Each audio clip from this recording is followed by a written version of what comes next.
유럽 축구계의 명장이라 불리는 안토니오 콘테. 그런데 그는 리그에서 막강한 모습과는 달리 유독 유럽 대항전에서만큼은 실패할 때가 많습니다. 이러한 단점이야말로 콘테를 저평가하는 가장 큰 요인인데요. 그런데 최근 영국에서는 토트넘의 스포르팅전 패배에 대해서 콘테에 대한 축구 전문가들의 비판이 주목받고 있습니다. 자세히 어떤 일이 있었는지 발빠른 뉴스에서 알아보겠습니다. 이탈리아 최고의 명문 구단 유벤투스. 유벤투스는 세리에 역대 최다 우승팀이자 리그 최초로 리그 9연패를 달성한 클럽입니다. 그리고 당시 콘테는 무패 우승을 차지하며 리그 내에서 절대 강자로 군림하던 유벤투스를 지휘하며 챔피언스리그에 대한 엄청난 기대를 받았는데요. 하지만 유벤투스의 유럽 대항전 최고 성적은 챔스 8강에 그쳤는데 이는 당시 스쿼드의 전력을 생각하면 너무나 초라한 결과였습니다. 심지어 또 다른 시즌에는 유로파 리그로 떨어지는 굴욕을 맛보기도 했는데요. 이것은 콘테가 이끌었던 첼시와 인테르 역시 크게 다르지 않았습니다. 이처럼 유럽 대항전에서 부진한 모습을 보여주는 콘테에 대해 유럽의 전문가들은 빡빡한 경기 일정에 잘 대처하지 못한다고 평가했는데요. 실제로 얼마 전 콘테는 3주 동안 7경기를 치러야 하는 일정에 대해 자신은 마술사가 아니라면 안처함을 표한 적이 있습니다. 이 밖에도 전문가들은 콘테의 단점으로 소극적인 수비 전술을 꼽는데요.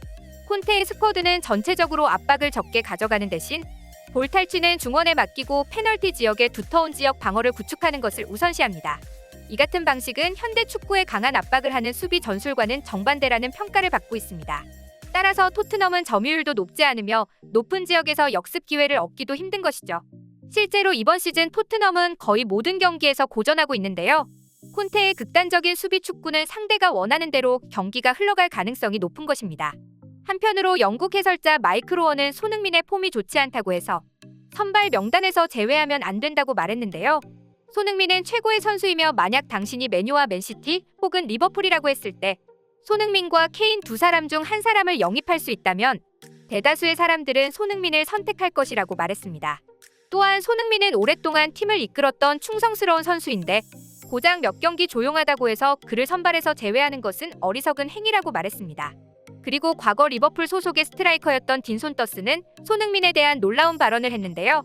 그는 손흥민이 마네를 대신했어야 리버풀과 손흥민 모두에게 좋았을 것이라고 말했습니다. 또한 그는 손흥민은 현재 콘테의 스타일에 적응하는 데 어려움을 겪고 있으며 토트넘의 전술에 고통받고 있다는 말까지 했습니다. 이처럼 명장이라 평가받는 콘테에게도 전문가들의 시선에는 많은 단점이 보였습니다. 그리고 콘테는 지난 스포르팅전 패배 이후 인터뷰에서 다음과 같이 밝혔는데요.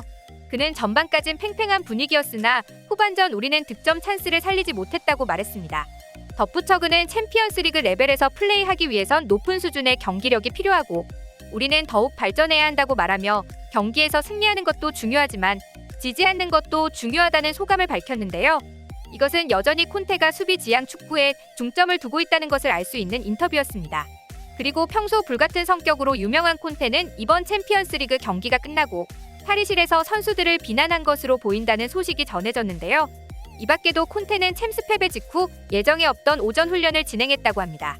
토트넘 선수들은 해당 훈련에 대해 전혀 통보받지 못한 상태로 긴급 소집되었으며 이러한 콘테의 지시는 자칫하면 선수단과 불화로 이어지지 않을까 하는 팬들의 우려도 있었습니다. 해당 기사에 대해 현지 토트넘 팬들의 반응은 다음과 같았는데요. 전술 변경 없이 단순히 선수들의 체력만 훈련한다고 될 문제가 아니며 콘테의 지시는 그저 화풀이로 보일 뿐이라는 반응이었습니다. 그 밖에도 단조롭게 크로스만 올리는 전술은 개선되어야 하며 페리시치가 있어 손흥민이 활약하기 어렵다는 게시물은 많은 공감을 얻었습니다. 해당 게시물의 내용은 토트넘은 페리시치가 선발 출전하는 날이면 고전할 때가 많다는 내용이었는데요. 손흥민은 좌측 공간을 다 빼앗기며 강제로 중앙에 갇히게 되고 그에 따라 벤 데이비스는 손흥민이 중앙에만 머물게 되면서 언더랩이 불가하고 오버랩만 하게 되었고 따라서 로메로는 다이어와 에메르송과 함께 빌드업하느라 고전하고 있으며 클루셉스키는 헤딩이 안 된다는 이유로 벤치에 앉아 있어야 하는데 페리시치 단 한 사람으로 인해 토트넘의 많은 선수들이 피해를 보고 있다고 했는데요. 실제로 페리시치 대신 세세뇽이 선발 출전했던 경기인 사우스햄튼전과 풀럼전에서는 손흥민이 평소처럼 좋은 경기력을 보여주었기에 정말 많은 공감이 되는 글이었습니다. 이쯤 되면 콘테 감독은 어떤 이유로 페리시치를 중용하는 것인지 모르겠습니다. 여러분들의 생각은 어떠신가요? 오늘 준비한 영상은 여기까지며 시청해주셔서 감사합니다.